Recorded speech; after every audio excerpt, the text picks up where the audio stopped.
당신은 지금도 그 약을 먹고 있나요? 그 약이 내 몸에서 무슨 일을 하고 있는지 제대로 설명 들은 적 있나요?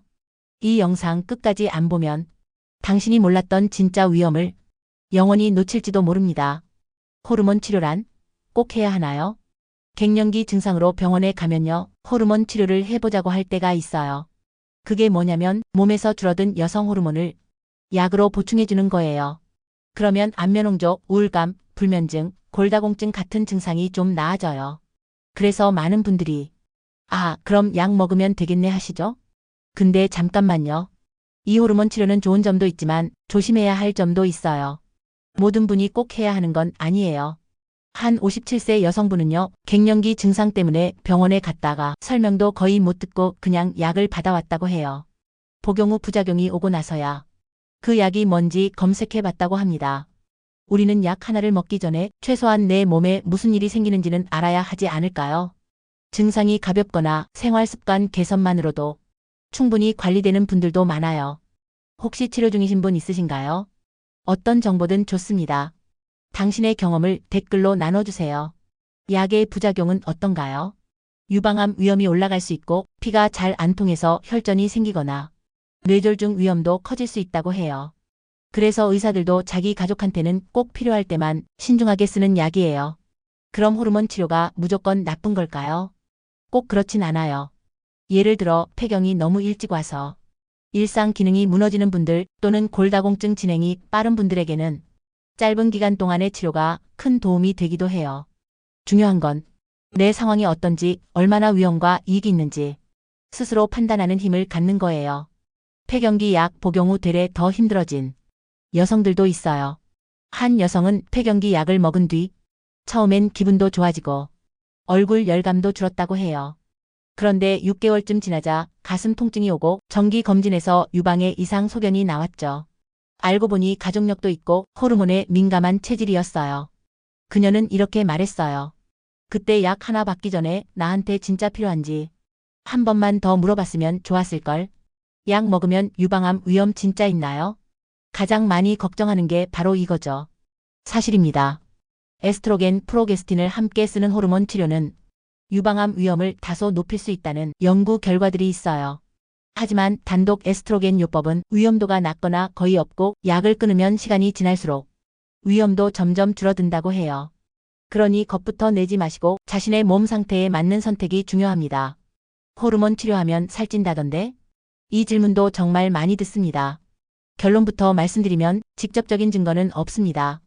오히려 폐경기 자체의 영향, 예를 들면 근육이 줄고 대사율이 떨어지고 활동량이 줄어들면서 자연스럽게 체중이 증가하는 경우가 많아요. 그래서 중요한 건 약 때문이 아니라 운동과 식사를 어떻게 관리하느냐입니다. 나는 이렇게 체중 조절했어요. 라는 꿀팁 댓글도 환영합니다. 의사들은 본인에게 어떤 치료를 할까요? 재미있는 질문이죠? 정답은? 네, 하지만 매우 신중합니다. 꼭 필요한 상황인지 판단하고 최소 용량, 짧은 기간으로 쓰고 정기적으로 건강 상태를 체크하면서 진행합니다. 우리도 그렇게 해야 합니다. 무조건 먹자가 아니라 똑똑하게 관리하자는 거예요. 약 없이도 폐경기 증상 잡을 수 있을까요? 그럼 약 말고는 방법이 없나요? 있습니다. 약 없이도 폐경기를 건강하게 넘기는 방법, 여러 연구에서 효과가 입증됐어요. 예를 들어 콩이나 아마씨 같은 식물성 음식을 먹으면 몸에 도움이 되는 자연 에스트로겐이 들어있어요. 뼈 건강을 위해 칼슘, 비타민 D도 잘 챙겨야 하고요. 하루 20-30분 걷기, 요가, 스트레칭도 정말 좋아요. 특히 요가와 명상은 감정 조절과 수면에도 효과가 있습니다. 62세에 요가를 시작해서 약 없이 안면홍조, 불면증, 체중까지 모두 잡은 분도 있어요. 처음엔 5분 스트레칭만 했고 다음엔 명상, 그리고 천천히 식단도 바꿨어요.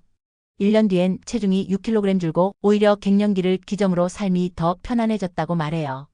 모두 다 하려 하지 말고 오늘 한 가지라도 시작해보세요.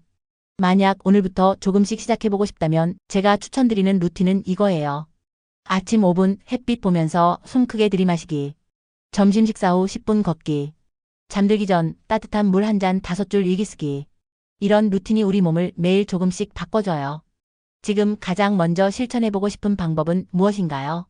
댓글로 하나만 적어보세요. 다른 사람들은 어떻게 했을까요?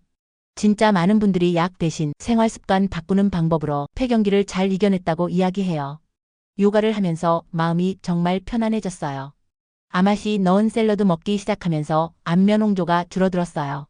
이런 실제 경험담은 우리에게 큰 힘이 됩니다. 무조건 약을 피하라는 게 아니라 나에게 맞는 방법을 알고 선택하자는 거예요.